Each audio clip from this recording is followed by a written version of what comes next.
how you will respond and welcome failure as your teacher in this next year. How will you allow failure not to diminish you, not to break away your self-worth, not to beat the crap out of yourself, but how will you look at it as a teacher? Like, okay, I did an investment years ago.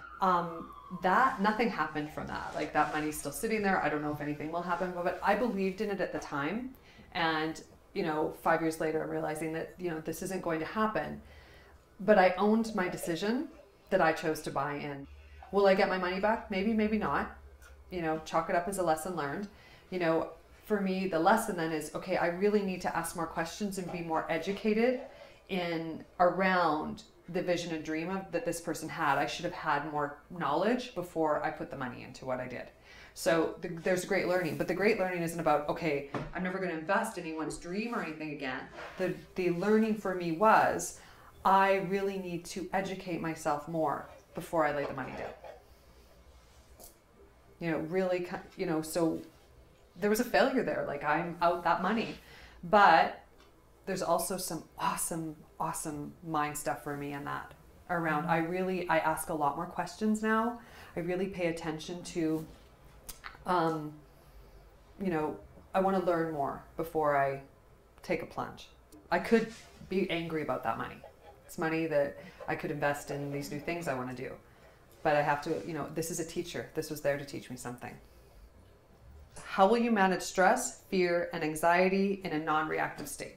How can you be so centered, so grounded? You're swaying, but you really, you're not rocked. So this is where my rule of when I'm met with confrontation. So if somebody were to phone me, or I needed to deal with something that was stressful or confront someone on something, I make sure that I am very grounded and I am in my place of power, that I'm not taking that call when I'm driving on the road, and I'm not engaging in that conversation until I feel like I can cope maturely from a place of confidence. And I had an experience like this once. I created something, someone, they wanted to be a part of it, and then I didn't deliver quick enough on it, so they pulled out.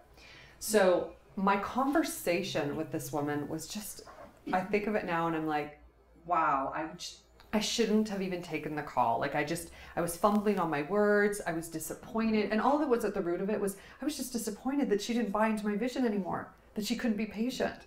But it came out as kind of just bitchy, or not kind of in my place of power, because I shouldn't have taken the call then. So really question yourself and go, what rules am I going to set in place? And from that experience, I literally went, no, I'm going to have a rule. If someone's coming at me from a confrontational point of view, my first question is, are you okay? Because, this seems really, wow, just so getting, so it's like, it's not about me, like something's happened here. Or can I take the call later? Or I'm sorry, I'm busy right now, I'm going to have to call you back. Unless I'm seated in that place of power in that moment, it moves to another time where I can confront it and be solution focused. Because it's hard, because when we have those situations, we beat ourselves up after. We're like, oh my God, I handled that like such an amateur. Mm-hmm. Versus going, when you have the great at time and you go, God, I was good at that. Oh, I was totally professional. That was on.